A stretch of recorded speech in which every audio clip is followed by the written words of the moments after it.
the guy who nukes absolutely everything on his third is not winning matches very regularly, right? Like, sure, Yeah, if they get hot, I right? go for big passing shots all the time, but like that was one of my biggest issues when they're like, basically anyone who played tennis can come in and beat Federico. And I'm like, wait a second. Like, number one, like, I understand, again, the optics of 65 beating 1. People are like, this guy probably just, he's a tennis player. He's young. 65 seed is a BS sort of deal. And again, I'm not this, like, young tennis player. Like, I'm old. You know what I'm saying? Like, I'm an old guy who, like, teaches country club tennis. Like, yes, I can nuke backhands. But, like, there are not 100 guys out there that can beat Fed. There's just not. If you saw the St. Louis Shock playing at MLP last weekend, you probably noticed those sleek new uniforms they're wearing. That's from a company called Move, and they're the official uniform partner of the Shock and the sponsor of today's video.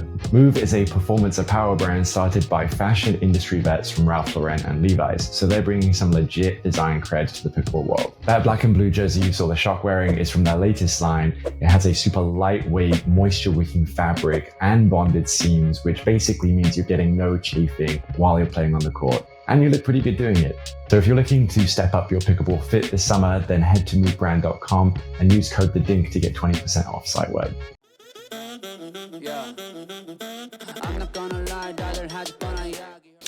Hey, f*** you, dude. You know what? I was having a good run, all right? And you ended the run, brother. So welcome to the Pickle Pod, Alex Crum. I am probably the worst player you beat on your singles run last week in Atlanta. But dude, who are you? What are you doing in pickleball? How'd you take down Fed? Okay, let me preface this by saying when I watched you play Little Luch and Goins, I was like, damn, Zane is way better at singles than I thought he was. No, I knew you were good. I was just surprised by how hard you hit the ball. And honestly, I think if you could have kept a forehand in against me, you probably would have won that match. So my name is Alex Crum. I'm a tennis coach, musician, wannabe podcaster, professional pickleball player. I started playing pickleball about a year and a half ago, just sort of casually, and then started playing in some professional singles tournaments here and there. Still haven't had the ability to train full time, but I love competing. I love traveling. Like this week was just electric for me. So yeah, I mean, even before this tournament, I said, you know what, like I'm old. I need to go all in for a year and just see what level I'm capable of reaching. So obviously this week sort of inspires me to really do that now. So. Yeah, for sure. Well, you mentioned something, and I had no idea. You're a rapper with a million streams on Spotify. Like, not on Spotify. What? Apple Music. Spotify numbers are much lower. We got like one of the songs got picked up on like an algorithm on Apple Music and just blew up, and so it's somewhat inflated because one song has like 500 million streams. But in any case, yeah. So no, you got a song with 500 million streams? No, 500,000. Sorry. I'm saying, but that's how we got to 1 million on Apple Music was just because one song like really blew up. But yeah, dude, I've been rapping since I was like 10. Like when I lived in Chicago, I had a neighbor down the street who like was always freestyling. So like I freestyle at all my pep rallies, like performed at all my friends' weddings. Like I've been doing it for like 20, 25 years. And we finally put out like an album, like put the work in to do it. And yeah, it's actually Bryson Tiller's old engineer. I don't know if anyone knows who Bryson Tiller is, but that's the engineer that I work with. And so, yeah, it's just, I don't know. It's something that I've always had a passion for and been good at. So it's just another little fun thing about me, I guess. Wait, you're a rapper from Chicago. Are you from O-Block? Louisville. Oh, O-Block. Love Sosa, baby. Dude, I was listening to some Chief Keef on the way to New York today. Let's go.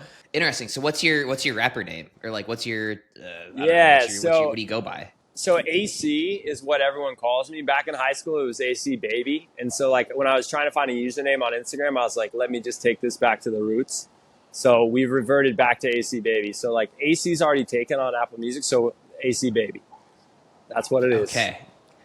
Gotcha. All right. Well, we'll back things up a little bit, but you came onto the PPA scene, to my knowledge, in the first round of Atlanta. You play 3 sets against Federico Staksrud, and you take him out in 3. And Fed had the most consistent year in singles last year of incredible, probably nearing all time, right? Like he did not take a single loss to like a loss that he shouldn't have, and sure. He still doesn't, right? So in order to do that, you've got to be like legit. So you beat Fed in 3. You got any? I mean, like, you have any insights from that match, or should we go for it? Sure. I mean, I think stylistically, right, we match up pretty well in the sense that, like, if you give Federico time off of, like, for his third shot, he's going to put the ball on a dime every single time, right? If you leave your return short, there's not a lot of pace there. He can pretty much have you on a string. I go big on returns no matter what I'm doing, singles, doubles, whatever. And so I was able to get some manageable volleys at the kitchen line, and I think it starts there. I obviously also think I pass very well. I think I have some of the best passing shots in pickleball. I think soft game and like mental game and other things, like, certainly there's room for improvement. But, like, you know, prior to this, like, I've beaten Chris Hayworth, like, I've beaten, you know, good players before, so I knew it wasn't a bad matchup for me stylistically. Now, obviously, going out there and winning is, again, a different story. But you have to put pressure on Fred. If you don't put pressure on Fred, he'll kill you, right? And so I was able to pressure him a little bit, and that was that. Gotcha. So what, you know, afterwards, the very first thing that we see on Twitter is from Fed, this ball is a disaster. And he then, because we were using the new lifetime ball in Atlanta, he then clarified it. And so I'm curious your take on that. Like, he said, like, credit is where credit is due with Alex, or essentially something along those lines. But I mean, what are your thoughts on the lifetime ball comment? And then we'll also get into, let's just do that for right now. We'll talk about his comments on modern singles as well. But I mean, what do you think about that comment after the match, and then just the lifetime ball comment as well? Yeah, I mean, I like Fetty. He and I have been friendly after the match. You know, I think after a loss, everyone is frustrated, and it's, you know, he's a pro's pro, right? The guy's training all the time. Like, he's, I'm sure, very regimented in how he practices and everything else. But the reality is, I'm sure that you guys were given the lifetime ball weeks in advance, I would imagine. Okay, the first time I ever even saw a lifetime ball. I probably got it maybe like, I probably got it like 2-3 weeks in advance, I would say. Right, so you guys had the ball 2-3 weeks in advance. The first time I ever even saw a lifetime ball was Monday morning at Qualies. So, like, my point, my point being this: like, I do think the ball, it's hard, it's fast, the bounce is true. I do think it favors my play style. So, like, I think he has a point there. Like, if me and Fed played with the Franklin, you know, I would have to make some serious adjustments, probably, right? Yeah. But with that being said, I like your odds a lot less with the Franklin against Fetty. yeah, me neither. That's what I'm playing with here. So yeah, I mean, listen, like I said, I understand his frustration, but, like, I didn't practice with the ball going into it either, if that makes any sense. So. Yeah, I gotcha. Yeah, and any change is going to be tough. Look, if I'm Fed, I don't want anything to change from 2023 pickleball, right? Sure. Or, I'm sorry, 2024 pickleball. Equipment, whatever, of course. Like, you know, I think there are certainly some differences on the ball that we're, you know, I'll get into a little bit on my own later in the pod, but yeah. So what we started to actually talk about was so after you beat Fed, you also beat Moda Alhouni, and then you and I played Money Moda. Money Moda. But Fed also tweeted out, and Fed was on one on Twitter. He tweeted out, singles pickleball has become mini tennis at this point. There's no point in going to the net on the return. It was fun back in the day to have cat and mouse rallies and hit drops off of thirds. I thought it was a little more interesting to watch. Maybe I'm wrong. And so you've been crushing content seemingly out of nowhere. You gave your sort of response to that in, it seems like you're doing like nightly sort of little recaps or vlogs. What are your thoughts on Fed's other tweet there? I mean, I'll say this. I do think that cat and mouse singles is the most entertaining form of singles to watch. I will also say, like, who won the tournament and what was he doing? Right? Like, Ben ended up winning, and, like, he's still playing Ben ball, is he not? Like, I don't know. I mean, again, optically, like, I understand that a big return and a passing shot might not be the funnest thing to watch, and I get that. But, like, I don't know necessarily what your solution to that is, right? Like, if you throw me an Onyx paddle from Dick's Sporting Goods, like, I'm still nuking backhands. So, like, I get it that modern technology and things like that makes it easier to play harder, faster, and that traditional singles is maybe more fun to watch. But, like I said in my other previous videos, like, it's the evolution of sport, right? It always gets faster. But there are still real. I thought you and I had some like really, really great points. That one where you flew out the kitchen like a little genie, and they're like, "Let's go, Zaner." I thought that was a pretty sick shot. So like, I think there's still plenty of really entertaining points in singles, despite the power paddles and spin paddles and all that. For sure. Yeah. I mean, I think it's not quite fair to say that it's become mini tennis. My problem is and this is the same problem that tennis actually faces. My problem is the players who play very, very short points. And I don't know how you optimize against that. But in tennis, you have the problem of the serve and first strike players, right? The guys who are 6'5", cannon of serve. They either have an ace or the return comes back really easy and they smack the next ball. And if it's a 5+ shot rally, they're basically done. In pickleball, you have you and I who are somewhat of the smack serve, smack return, smack third. After that, it can be somewhat dicey. I think what pickleball's main problem in singles is going to be the guy who is going for broke every single time on a third, making it or missing it, right? Like, I see some validity to that argument, but I don't know. Like, I think you're seeing more people choose to stay back, more people, because the passing shots are so good, not coming in behind a weak return. And I feel like that's a good thing, right? Is more baseline rallying, more mini tennis actually good in your opinion? Yeah, I mean, I think again, like, the guy who nukes absolutely everything on his third is not winning matches very regularly, right? Like, sure, I go for big passing shots all the time, but like, that was one of my biggest issues when they're like, basically anyone who played tennis can come in and beat Federico. And I'm like, wait a second. Like, number one, like, I understand, again, the optics of 65 beating 1. People are like, this guy probably just, he's a tennis player. He's young. 65 seed is a BS sort of deal. It's all based on points, not how good you are. And again, I'm not this like young tennis player. Like, I'm old. You know what I'm saying? Like, I'm an old guy who like teaches country club tennis. Like, yes, I can nuke backhands, but like, that was sort of the thing that not upset me, but it's just like, there are not 100 guys out there that can beat Fed. There's just not. You know what I mean? So you'll have guys who nuke absolutely everything. And I don't nuke everything. Like, I'll try to roll the ball and roll and crash. And that's what I should have done against Dylan.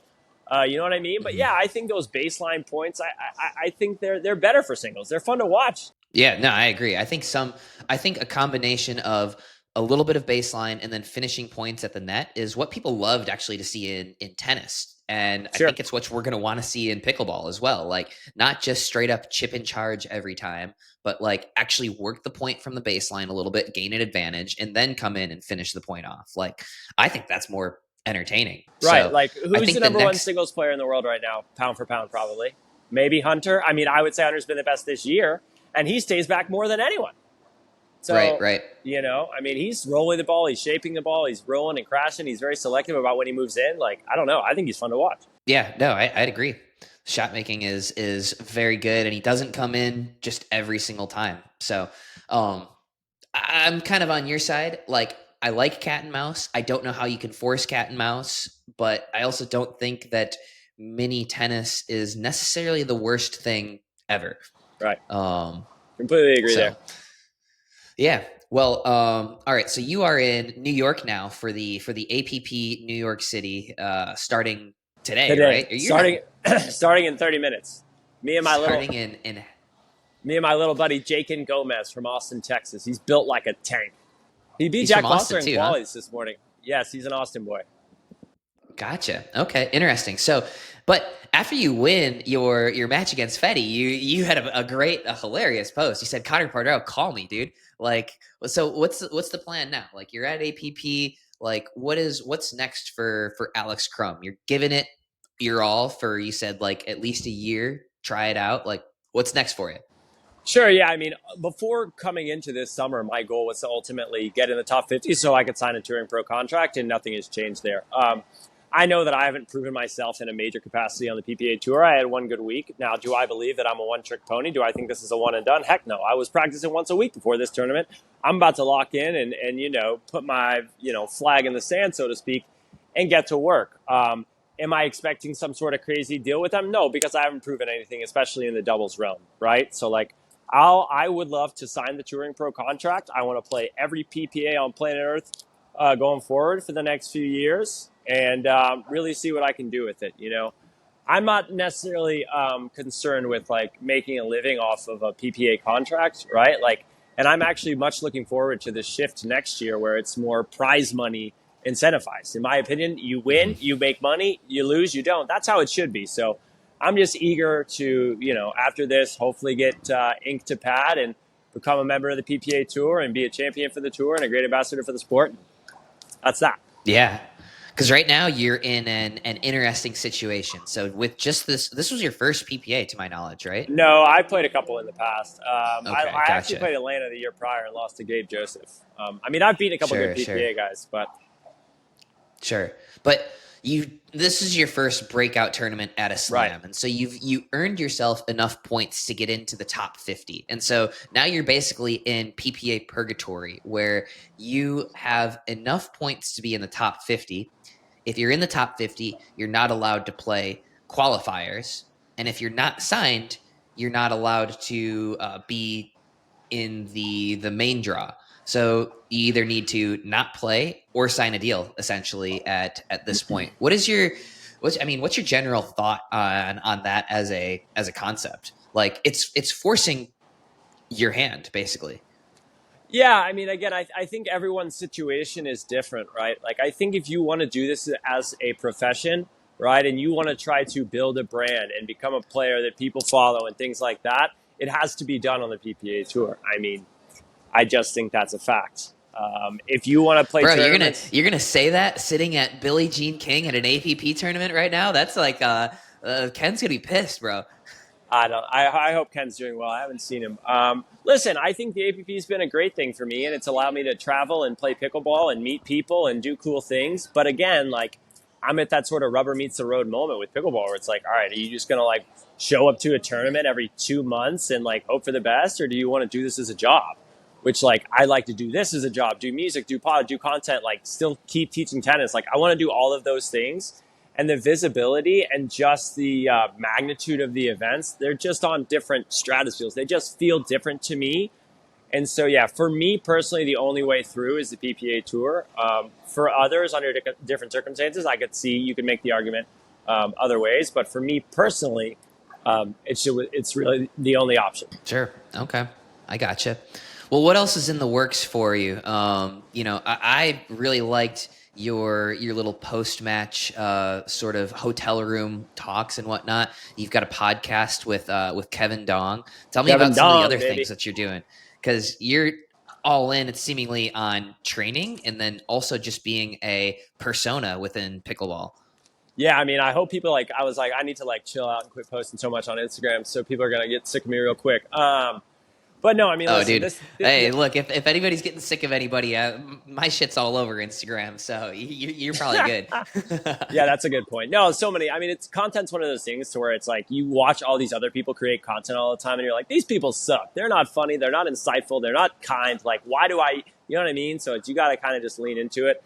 From here, I'm gonna go out to East Hampton and hang out for a little bit for like 2 or 3 days, and then come home and really recenter. So I am having the crew who has been following PPA players around. Like, I think they're with Netflix. I could be wrong on that, but like I'm 99% sure that they're with Netflix. So they met me in Atlanta and obviously thought I was interesting enough to follow me around. So like they're actually coming to Louisville in a week to like film a day in my life, to where I'm going to do a tennis lesson. We're going to go to the recording studio. We're going to do a pickleball drill session. And so like, I'm super excited about that. I need to kind of like get on the pickleball court and like actually drill, and then also like shore up these couple of the songs that I've written. So that's kind of next for me. Get back to Kentucky and just like chill out, go to the zoo, go to the arcade, go to the movies by myself, like just kind of like decompress a little bit, but get to work. Dude, you and me like the same shit. I love going to the zoo. Dude, I literally was singing. I was like, the Louisville Zoo, I'm like, I cannot wait. The first day I'm back in Louisville, because I haven't been home for like 2 seconds. I've just been driving here, there, whatever. I was like, I'm turning my phone off. I'm going to the zoo, and I'm just tapping in. Like, I just need to tap in with the animals and just see. Bro, you should have hit the Atlanta Aquarium. Atlanta Aquarium is great. Dude. So you're have you done a podcast episode with Kevin yet? Yeah, we recorded on Sunday night. I think it's hilarious, honestly. Was that the first one? Yeah, one take. Okay, Jake. sick. I bought like bought like a $1,000 camera. I couldn't figure out how to use it, so we're doing I got the laptop video, but yeah, no, I thought it went great. I don't know. I think it's coming out tomorrow. Cracked paddles, baby. Perfect. Cracked paddles. All right, you've got your Instagram and whatnot, and then just one more question? Like, what's the paddle situation looking like for you? I was with Crush Pickleball for a long time, and like I think they're a wonderful company, like just super, super awesome people. But they're probably never going to pay the UPA fee because they're focused more on the amateur side of the game. And like if I were a paddle company, to be frank, I'd probably be focused on the amateur side of the game too. So I don't know. Like I really do like that Proton. I have one Proton. I'm about to play with the same one that I had in Atlanta. I don't know. I would imagine I'll probably play with that again in San Clemente. And then after that, just like try a bunch of stuff and see what I like. I can play with almost anything. I just need a paddle with grit. That's like my number one. Like it doesn't have to have that much power. I hit the ball hard, but I need grit. So maybe that proto hype is like the hottest. You hit a couple forehands. And I was like, dude, like this guy absolutely hard and flat, but like, golly. Your backhand was powerful, sick. Bro. I'm powerful. Did you see the grip strength video yesterday? All 150 pounds of me are. I've got that that whippy strength that you wouldn't expect. But yeah, the prototypes are good. I'll talk to Joey and see if we can get some sent your way too. But somebody texted me. They said Zane plays like he's shot out of a cannon. I was like, that's a perfect way to describe it. I don't really understand what that description means, but I'll take it. At this point, you're just you're very noodly out there. Like you just kind of fly around. You wear kind of like baggy shirts. That. You're all over the place later, but I love it, man. I'll grow into the shirts, bro. I'm growing into them. Don't worry. I at least I'm not CJ level of not filling out shirts though. Yeah, that is very true, man. CJ followed me last night. I was pumped. Nice. Yeah, he's a good dude. Good weekend for them too. But dude, sure. I appreciate chatting with you. Good luck at APP New York.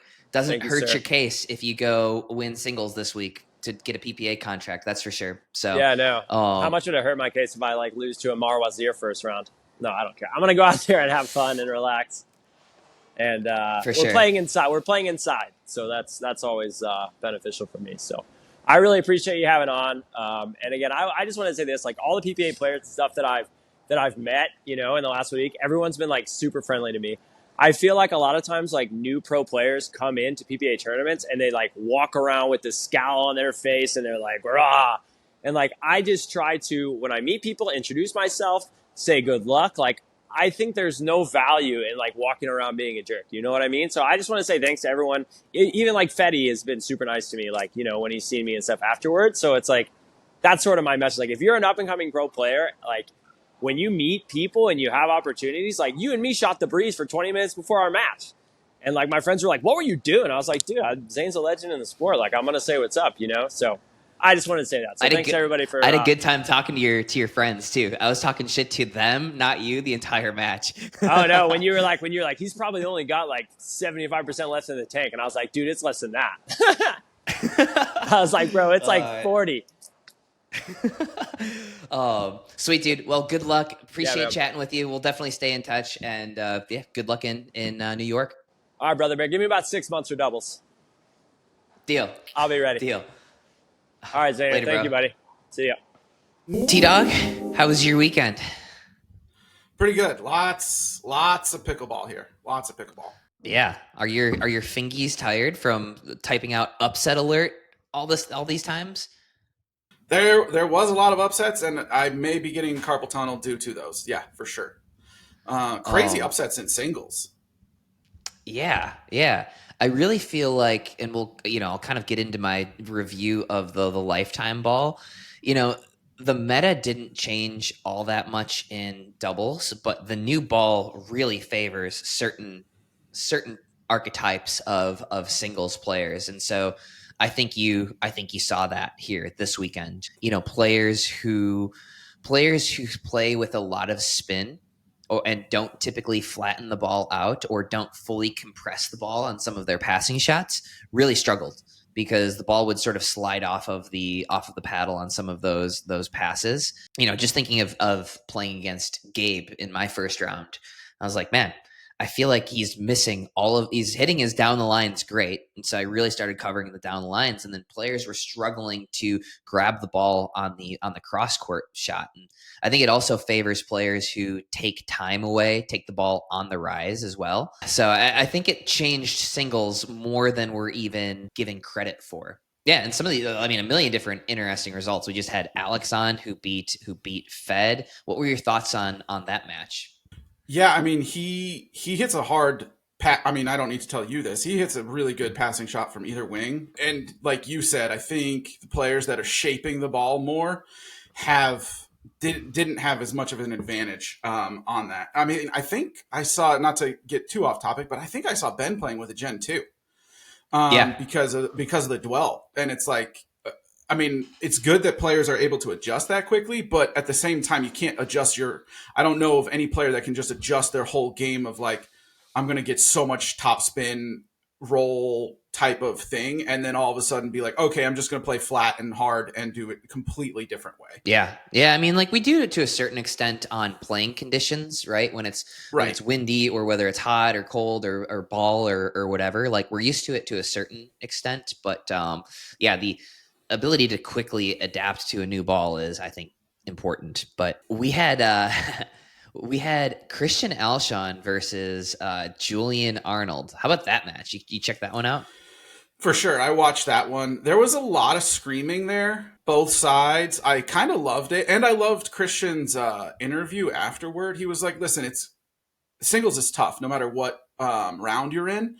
And me having this tough matchup with Julian early and like facing mental adversity, like he was down match point, I think, or very close. He was maybe down. I think it was 9-5. Yeah, 9-5 and came back. Like that's an unbelievable mental toughness thing where, I don't know, a year and a half ago, do we see Christian do that? I don't think so. Like I think he's coming a long way in his mental toughness. And here's the deal. Julian Arnold is, in my opinion, obviously, easily a top 5 entertainer in terms of pickleball players. Like when 100%. He's on the court, it is so fun to watch.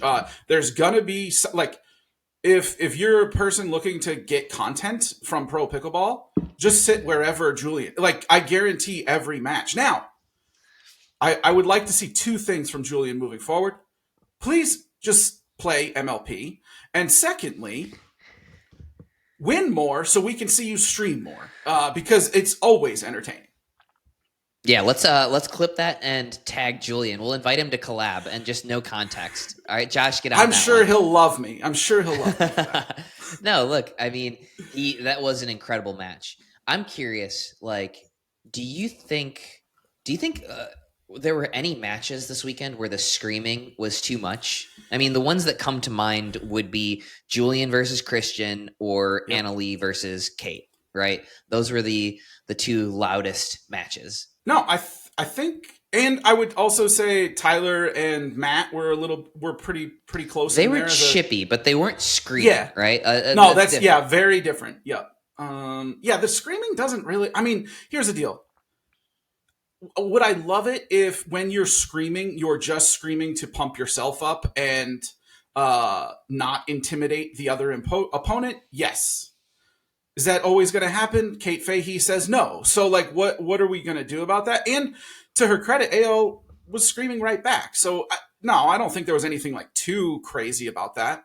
What about you? Yeah.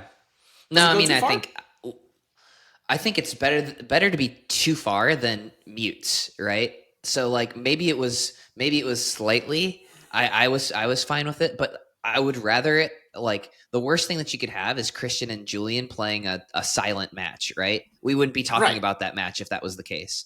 For sure.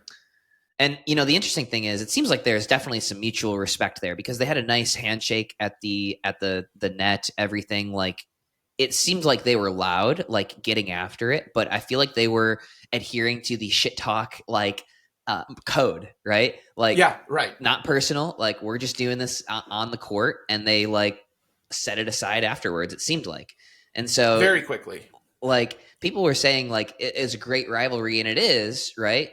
But like, I'm really curious, and I asked Twitter, what are the best bad blood rivalries? Because we had the opposite side of that, where we had Tyler Leung and Matt Wright going at it, and that doesn't stay on the court either. That also gets personal between the two of them. You could see that with Tyler and Matt continuing to yap at each other after the match was over, and Tyler took it to Discord as well, saying, "Imagine being 50 years old, bald, walking like a penguin, and thinking you're the reason you win matches." Like, you don't see Christian and Julian making those sort of comments on social. So, Yeah. do you think that match crossed any sort of line? And like, yeah. So here's the deal. I don't know like Matt and Tyler's personal relationship. I think there's mutual respect there, and I think they both like. I've watched Tyler quite a bit. He doesn't seem to start any sort of chirping. I would put him in a very similar category to you in that regard. Like, you're not gonna go out of your way to start some sort of little banter back and forth, but if somebody's talking at you, you're definitely going to talk back. And Tyler is very similar in that way. They're probably two of the like oldest OGs in the game, and I think there is a mutual respect there. Maybe there isn't. I don't know. But it sometimes it does go off the court afterwards. And I think that's fine as long as that mutual respect happens. And like maybe they text each other, and probably not, but maybe they like see each other the next time and just say, "Hey, what's up?" Or I don't think it like none of it is like going after family or saying like going personal on anything. It's more like, that date is broke, or right. That's my guy, or that's the spot, or what. Like, it's not like crossing a line where I would call that like inappropriate. Sure. Yeah. Maybe it goes too far in that like it's not settled when the match is over, but at least they're not talking about each other personally. I would say like, Leung's comments on like, walking age, whatever, that it's like, that's probably dicey. That's probably not what you want in terms of shit talk. Right. But the funny part to that match real quick to me was like, Connor is never going to talk. And like, even Riley was like, it was basically like Riley and Connor were complete silent people. And then it was just Matt and Tyler. It was just Matt and Tyler. Bro, what is going on? Sorry. Great rivalry. Erik Tice versus Podcast Studios. Yep. We had some interesting Twitter comments. We had Frank Anthony Davis tweeted out Tim Nelson versus Enrique Ruiz, which was a really OG one from the early 2010s. Those guys actually hated each other. Really? Yeah, that was actually nasty. Like, if there was targeting, 10 years ago, Tim Nelson and Enrique Ruiz would have been getting after it. We had Jay on Twitter saying Alhunis versus almost everyone. I clarified that one by saying everyone. We had the CEO of Pickleball, Colin versus the Net. Somebody said Ben Johns versus Zane Navratil. It's not really much of a pickleball rivalry, but maybe an online rivalry. Leung and McGuffin had theirs. Another Colin and Netcord. Julian and Matt. Another Colin and Net. Oh man, we really had a bunch of that. There was that one with Colin. So I forget who. I think it was Colin and Matt playing against Julian and somebody, and that was like I think that's when they just got in each other's faces. That was like a could rivalry. It have been Thomas? Yeah, maybe. Yeah, because I feel like Matt and Thomas don't care for each other, or maybe they've set that aside. But that might have been it. I feel like was that like Texas? That was like years ago?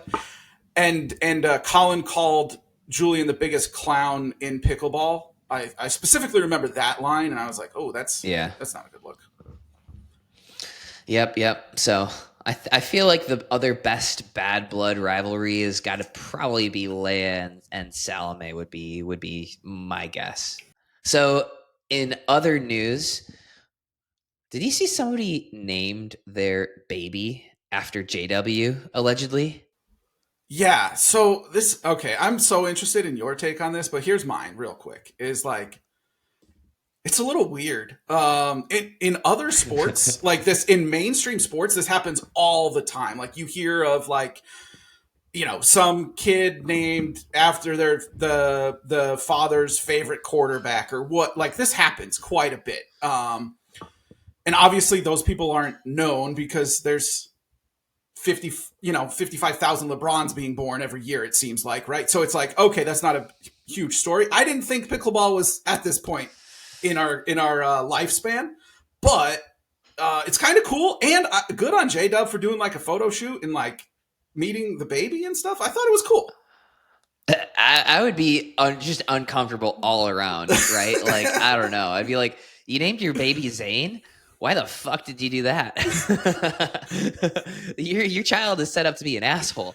But yeah, I don't know. That's too much. Imagine being this kid growing up and like then deciding that you just hate pickleball too. Like, right?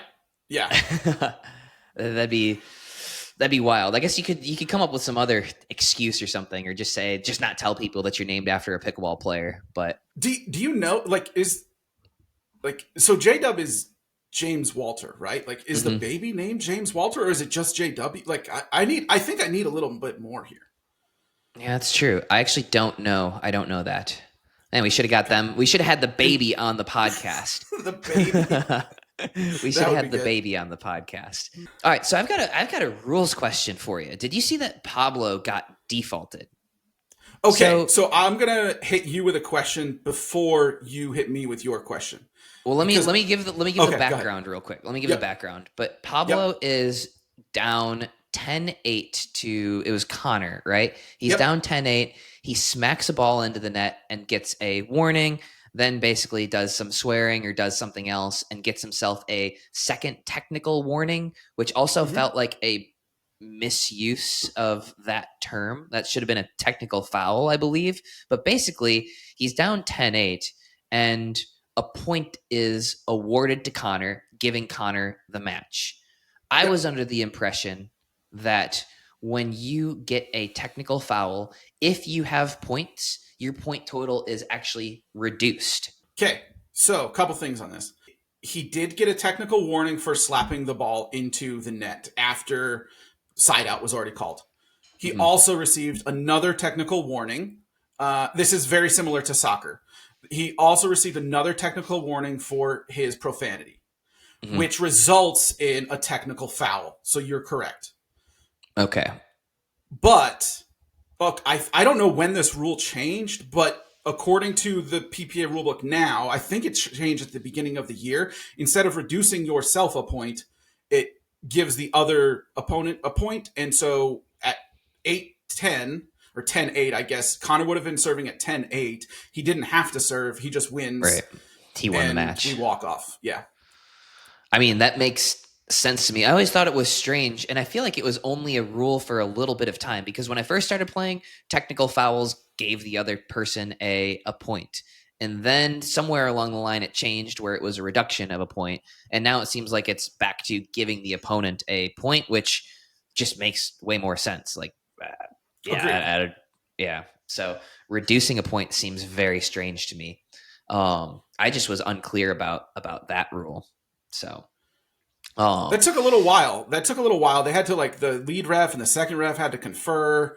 Pablo was chirping the whole time while they're conferring. The second ref was like, please let us do our job. No, not at all. Not at all. So that was an interesting one. We also had QD. Now, do you know anything about the Sypic situation? Because we had Quang. I got shit on the on one of my YouTube videos recently about both my grammar and saying Quang's name wrong. I'm trying my absolute best. Do you know the correct pronunciation? I'm not going to even go there. I've heard 45 different things, so I just call him QD whenever I have to. I don't want to mess it up. That's such an American cop-out of you, dude. It is, for sure. Yep. All right, I'm Googling this right now. Okay. Ooh, I've got a YouTube video from Pickleball Advocate. How do you pronounce Quang Duong? I think that's what it is. Okay. Wang Yung. Okay, so here's the deal. For a while there, that was the way it was. So I do think, so first of all, he's Vietnamese. And in a lot of Asian cultures, they have like their Vietnamese name and then they have an American name, or pronunciation, I'll say. And so I do believe Wang Yung is somewhere in there in that realm, but I don't know which one that is. And I don't like messing up anybody's name, so I just cop out with the QD thing. Fair. I also feel like it's tough because everyone calls him Quang Duong, right? So I'm going to start trying to call him Wang Yun. And if somebody calls me, names for that one too, I'm just going to quit. I'm going to join you. I'm going to call him QD. So Wang Yun and his dad came on the pod and announced SciPick. And they said that it was all set to go for the Atlanta Slam. And I thought it was on an approved list or something. And I thought that they paid the PPA marketing fee, all of that stuff, but it looked like he was using a blacked out Hollowbrook paddle.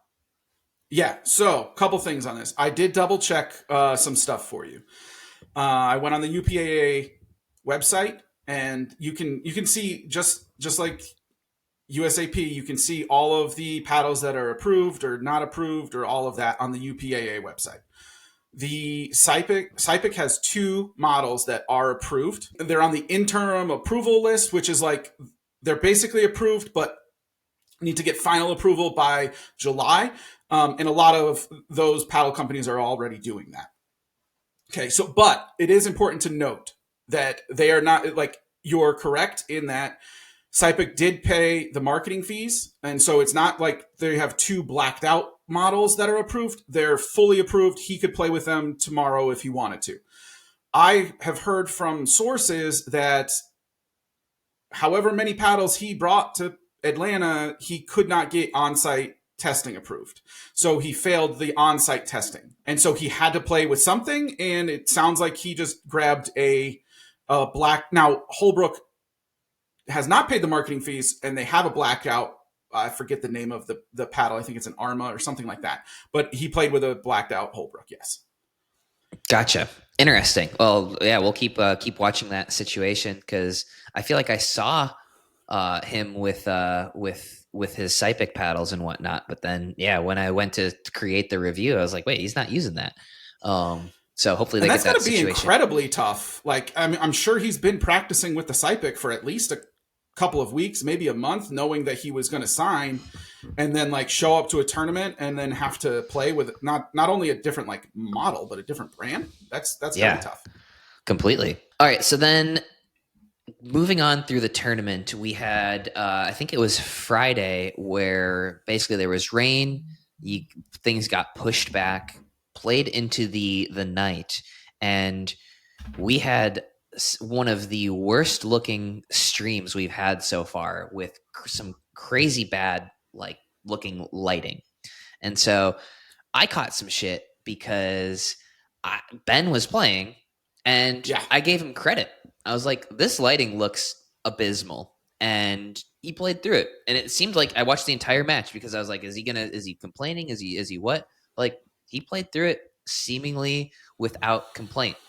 And I caught some shit for that because people were saying like, well, this is PPA, this isn't MLP, there's plenty of things. Don't get me wrong. Ben dug himself into a hole. All I'm saying is that night, Ben had what I see was 3 options. 1, he could have tanked again, right? Yep. 2, he could have pulled out completely, which would have been a statement. And then 3, exactly what he did was just play through it. Don't say anything. Try to address things internally if there are problems. All I'm saying is I think he chose the best of the 3 options. Yes, it might have been very inconsistent with some of his previous statements, but I was just saying he chose the right option. Yeah, I agree. Just to clarify, that was on semifinal Saturday. And When I was watching this, I was watching the stream and I texted a few pros like, is this that we're on site? Is this lighting as bad as I'm seeing on the stream here? And they're like, promise you it's worse. Like it looked Really? like, it looked like, I don't know, when you have really bad lighting, but you have it going like so many different ways, like it looked like that each Very player shadowy. had like 3 or 4 shadows going in a direction. I'm like, how? Yeah, I mean, honestly, kudos to Ben for playing, or all 4 of them, honestly, because at that point, I thought like for sure they're going to stop play and then just play this match in the morning, but they were worried about rain in the morning on Sunday. Plus, then if they do play in the morning and Ben won, that means Ben's playing semifinal on Sunday and 3 finals. Like that puts everybody in a really bad spot.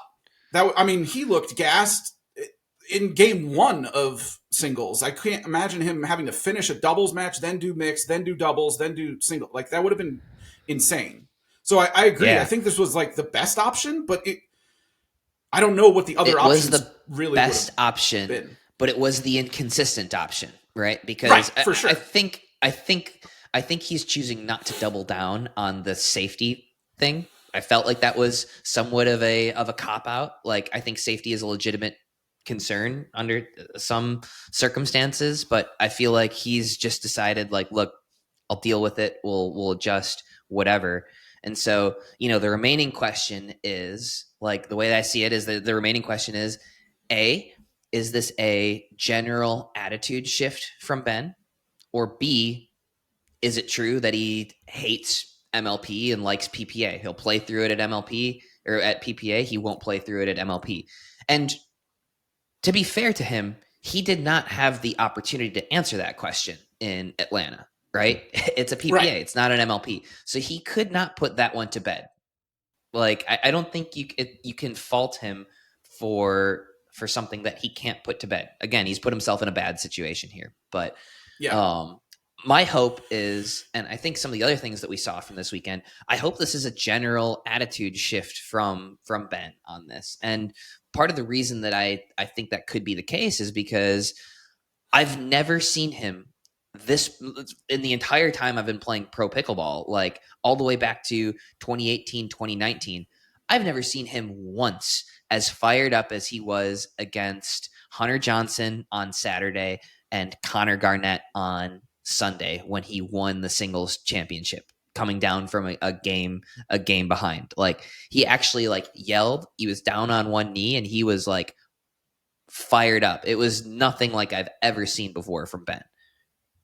Agreed. And I think I think Ben letting out some emotion and also winning is great for pickleball, right? Like at the end of the day, we talked about this earlier, like having 50 players that are like super stoic and very by the book and don't emote and don't have any kind of like up and down, is very difficult to have storylines, and you need like human storylines to keep growing the sport. So I 100% think Ben like showing that emotion is great. And also just to add, like the emotion he showed in the semifinals with Gabe winning that tough one late, like he's been showing a lot more emotion playing with Gabe than he ever did with Colin as well. And I think that might be rubbing off as well. So I love to see it.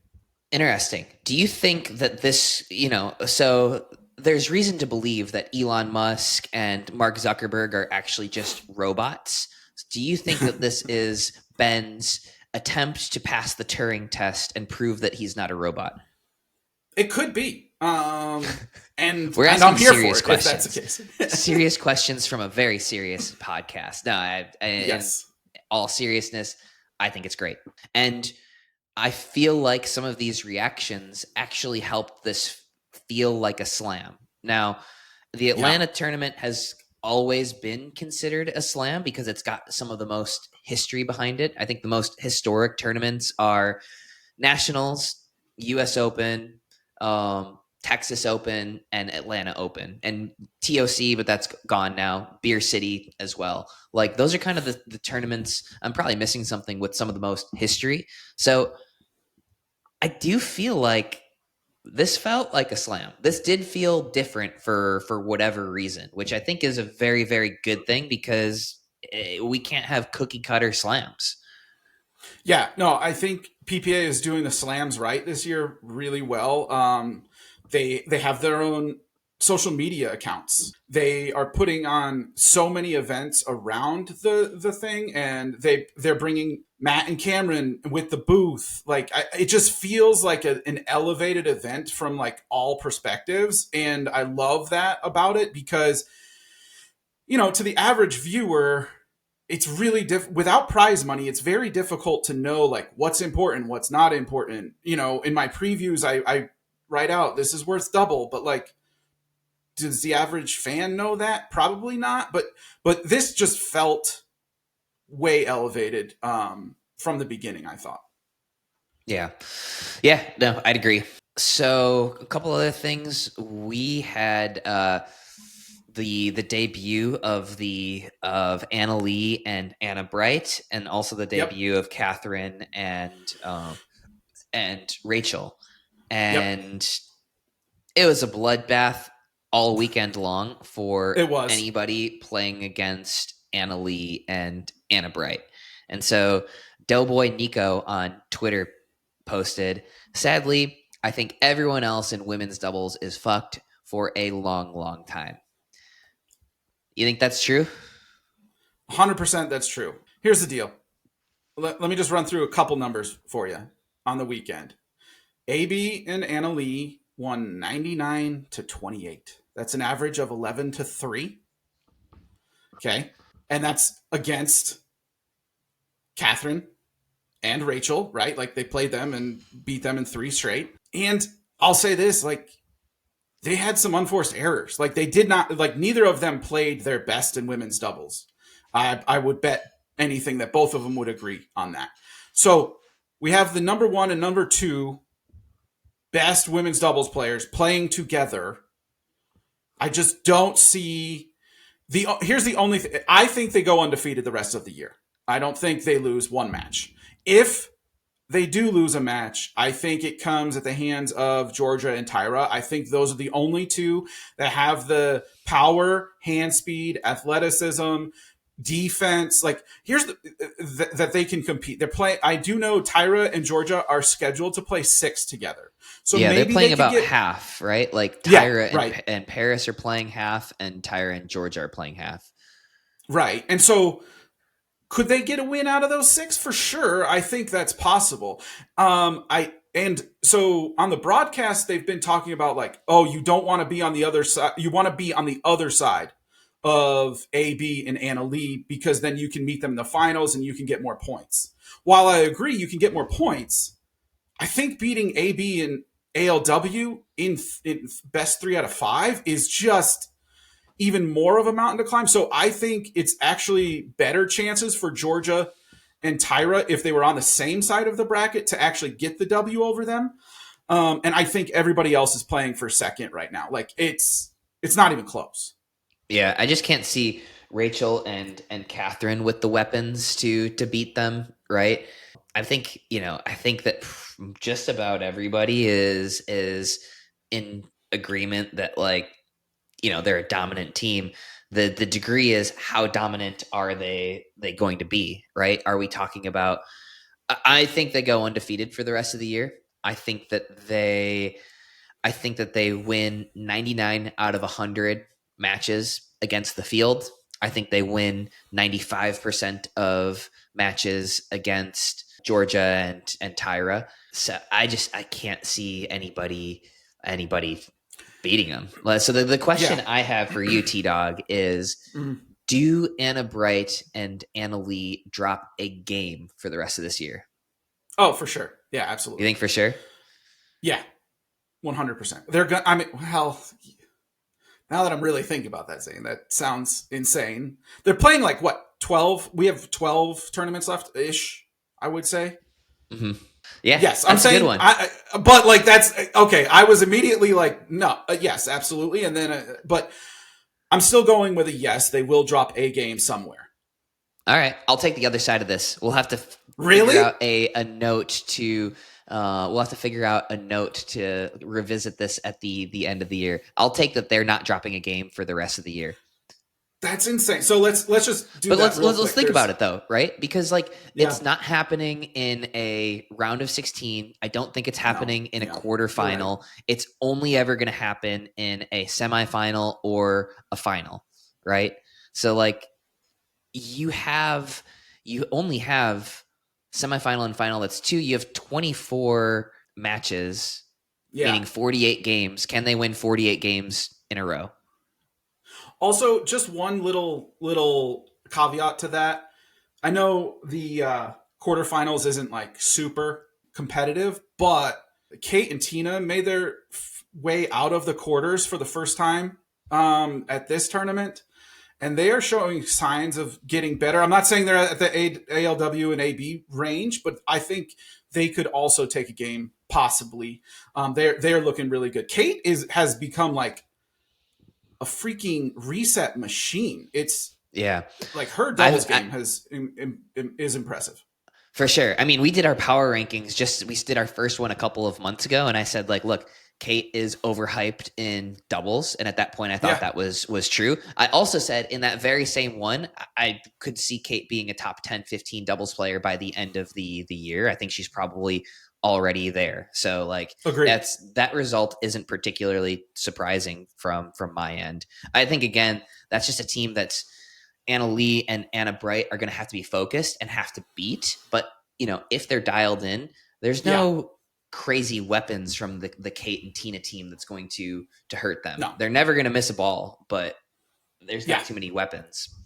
Right. On the flip side, while we're talking about unparalleled dominance in women's, I think we're talking about previously unparalleled parity on the men's side. So who at this point, with JW and CJ winning this past weekend, who is the best men's doubles team in the world? Is it Ben and Gabe? Is it CJ and JW? Is it Hayden and Fed, who are the number 1 ranked team? Or is it Christian and Andre? That's a great question. I'm going to pose a question to you. You ready? Would you rather be one of these 4? I'm going to give you these 4 teams with a couple of their medals. You ready? Would you rather have 3 golds and 2 bronzes, 3 silvers and 1 bronze, 2 golds and 2 silvers, or 1 gold and 2 bronze? 2 golds and 2 silvers is the only correct answer. Okay, wait. 2 golds and 2 silvers, but there's another team that has 3 golds and 2 bronzes. Ooh. Yeah. I'll go for 2 golds and 2 silvers because you've made 4 finals. Because you made the 4 finals. Okay, that's fair. So that is 2 golds and 2 silvers is Gabe and Ben. Okay. Christian and Andre have won 3 tournaments together. They're this 3 year. and 1. And 2 bronzes also. And then J-Dub and CJ just won 1, and they have 2 bronzes. And then Fed and Hayden have 3 silvers and a bronze. Here's the deal with best team or whatever. Couple things that come to mind for me. First of all, there's a huge recency bias. I think Fed and Hayden won 2 towards the end of 2024, but we're almost 6 months in now. Second thing is, I said this in the beginning of the year. I don't remember where I said it, but I called it a hot take, and I'm probably going to be wrong on it, but I'm not going to be that far off. I said there's going to be no men's. This was after Ben and Gabe had announced their pairing. I said there's going to be no men's doubles team that wins more than 5 golds together in 2025. And I know I'll probably be wrong, but the parity is so high right now. Anybody could lose in the even quarters. I feel like these 4 teams, for the most part, are the only. I could see what happened in Atlanta. I could see Deckel and Dylan throwing their hat in there and upsetting these teams every once in a while. I can't really see too many other teams, right? What other pairing is going to be sort of even close on this? I'm probably missing somebody or another, but Twitter had this as 53% Ben and Gabe, 20% JW and CJ, 22% Christian and Andre, 5% for Hayden and Fed, the number 1 ranked team in the world. And I think that that's probably accurate, right? If I'm picking anybody to just randomly win a tournament, I'm probably still picking Ben and Gabe, followed by Christian and Andre, followed by JW and CJ, and then Hayden and Fed. Would you reorder those in any way?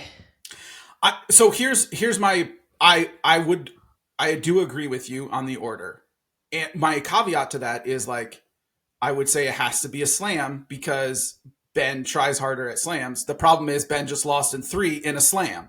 So I don't know. Yeah, it's tough. But I will say this too, like with those percentages, I think the teams are much closer than a 4% to like 50% or whatever it is. Like, right. I think if we were putting odds on every one of those 4 teams winning, I think like the highest is probably 35 and the lowest is like 15 or 20 given any given like tournament. Yeah, exactly. That's just who people voted for, not necessarily true odds. But I think this debate is great for the sport. So I do have one other question for you on this one before we move on. I know you did a review on the lifetime ball. Do you think the lifetime ball had any changes or like impact on the outcome of this particular tournament? Especially because in men's dubs, like people are getting to the line at such a high rate, and it becomes, I mean, it's not always a dink fest, but for the most part, it feels like there's a lot of movement at the line. Did the lifetime ball affect that at all? Well, I mean, the main thing that the lifetime ball did at the kitchen line was I think that the bounces are slightly higher, meaning like off bounce speed ups are slightly more effective, which is strange to me because I'm looking at Ben and Gabe versus JW and CJ. And the only person that really attacks off of the bounce there is Gabe. So obviously it didn't seem like it really, positively impacted them. So that was the main difference seemingly in doubles. The ball is faster, but also not as spinny.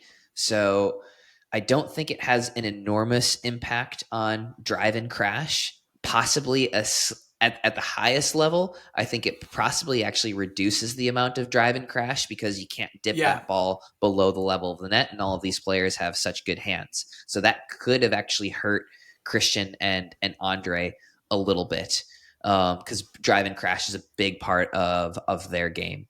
It's hard to say. Like, I do think that this is interesting too to debate. Like, all right, we've got a new piece of equipment. Like, how is that going to impact things? Like, people are complaining about using different balls for different tournaments and whatnot. Tennis uses a different ball for every single tournament, basically. Oh, really? Yeah. And it gives us, I don't know, gives us stuff to talk about, right? Like, we play every single tournament on the same surface, right? So maybe there's a slow ball tournament or maybe there's a fast ball tournament, right? That could actually give a little bit of character to some of these as well. But yeah, the only other question, could you ever see Ben and CJ partnering up? Because Ben said on our podcast previously that he likes righty-lefty combos. And I think CJ is, without a doubt, the best lefty in the game, other than Althoff Merchant.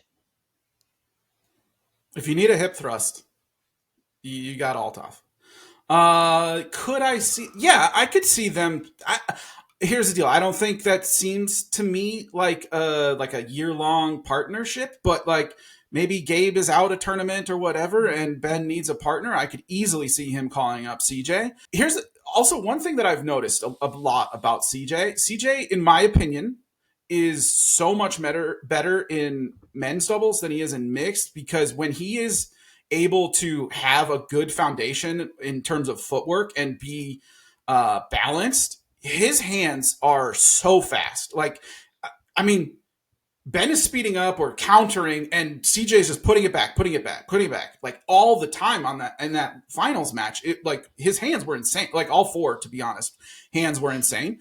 But CJ's hands are so good when he is like planted and stable. But I think in mixed, he gets a little bit too big and he kind of reaches a little bit more and is off balance. So if he can find that balance a little bit more in mixed, I think he'll see some better results there as well. Gotcha. Yeah, I mean, he can be scary too. It's a little bit more hot and cold in mixed, and he also isn't playing with always top mixed doubles pairings, right? And so maybe he feels like he's got to overextend, all that type of stuff. So gotcha. Well, the next thing that we have coming up is MLP Austin coming up next. Any storylines going into that? Yeah, real quick, let's just talk about MLP Austin. There's 5 premier teams playing. So the Flash are in first, the Squeeze are in third, the Ranchers are in fourth, the Fives are in fifth, and Miami's in eighth. This is all according to points per match. The crazy thing is this is a very different event from Columbus 2 weeks ago because we had a lot of bottom half teams there. This is like stacked upon stacked. They're all top half teams. I think you guys are going in, it seems to me anyway, like you guys are going in with a point to prove that, like, yeah, the Shock and the Flash are really, really good, but so are we. And Ranchers are at home. They want to move up a little bit in the rankings. Orlando has the question mark that you've brought up about the strength of schedule. And I'm putting this out in my tournament preview. Miami played really well in Columbus, but they're going to be underdogs in every single one of those matches. I don't know if they get any points in Austin, which would be rough because they're on such a high right now. The other thing is this is the first time we're playing with all of the challenger level teams. So all of the 6 challenger level teams are playing in this tournament, and they're playing each other once. So they each get 5 matches. The 2 best teams by far in challenger, in my opinion, are Las Vegas and the DC pickleball team. So I would guess that those 2 come away with the most amount of points, but we'll see how that goes. Gotcha. Perfect. Well, make sure to follow T-Dog, Erik Tice, on X, where he posts all this stuff. Let's get him more followers than AI engagement farming bots. That'll be our mission here on the Pickle Pod because he's putting out good stuff. I appreciate that. Sweet. All right. Well, Erik, thanks for coming on, brother. Yep. Thanks for having me. All right, we'll rock a little bit more Q&A. Greg Gilmore on Twitter asks, what's the appropriate response to horrific line calls in a tournament? Get a line judge. That's the main thing. And if there's not one available, just be the bigger person. Call a tournament director over, whatever, you're recording, public shaming. Not a great situation, but first step would be call a line judge. They're not great, but they're deterrents at least. Josh on Twitter says, with the way singles is changing, do you see the court dimensions changing? I do not. The one thing that I think we should do is widen the net posts, though. More of double suggestion. Hope Klein asks, how is PPA going to fix it so that Crum and Golden can play? I think they just have to sign their UPA contracts. It seems like that's the way that it's going to be. We have Aaron Treese asks, what paddle would you recommend for someone who trends more towards a defensive game with a control paddle, Diadem Edge 18K, as a 4.1 level player, but wanting to make the next step and be more aggressively offensive? So I have strong opinions on this.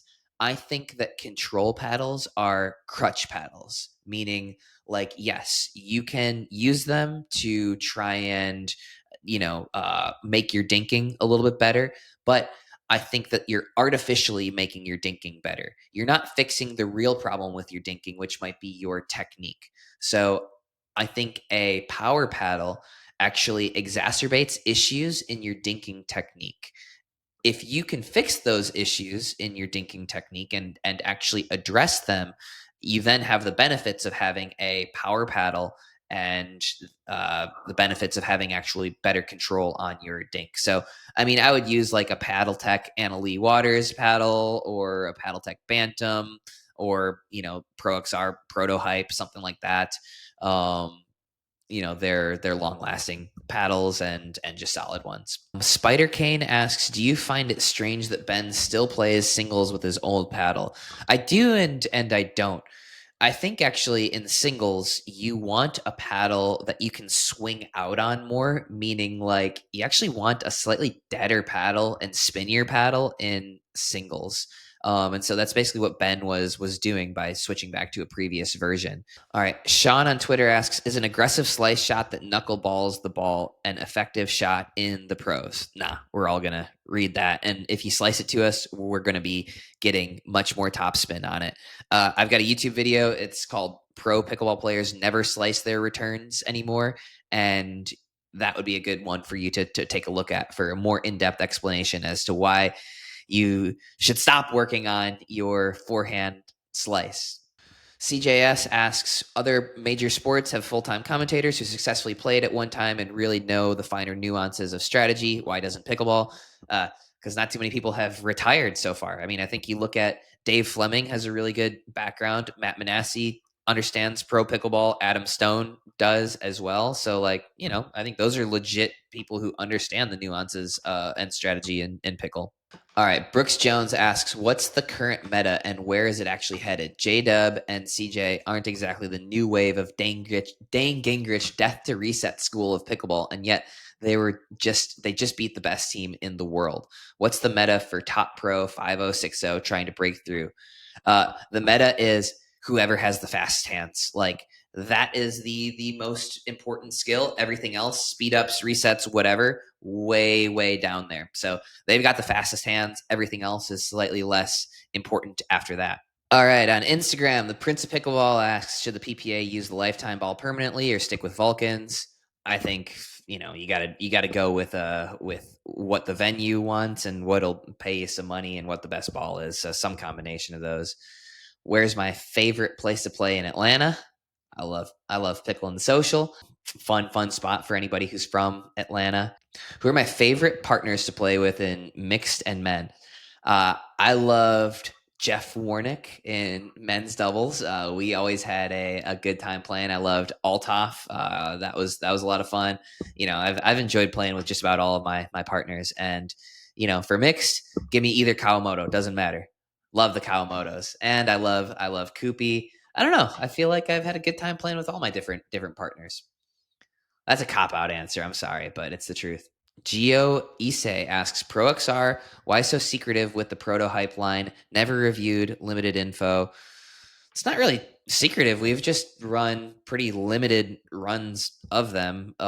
Basically, we're prototyping. We're making these paddles, making little adjustments and whatnot. And so we're throwing limited runs out there, and the stuff that works the best is going to go into the production line, which should be coming this summer. Why do commentators keep calling Ben the number one player in the world when he clearly isn't? I don't think he clearly isn't. I think he's less clearly the number one player in the world, and the rest of the players have caught up to a certain extent, but I still think he's the number one player in the world. What's the final verdict on the Lifetime Ultimate Pickleball? I did a full review on my YouTube channel. If you don't want to watch that, it's good. Does J-Dub have the fastest hands on tour? So this is an interesting one because, like, there's difference between fast hands and powerful hands. And so, like, fast hands is just like how quickly you can get the paddle into position. And then there's powerful hands, like once the paddle is in position, like where how much can they get on it?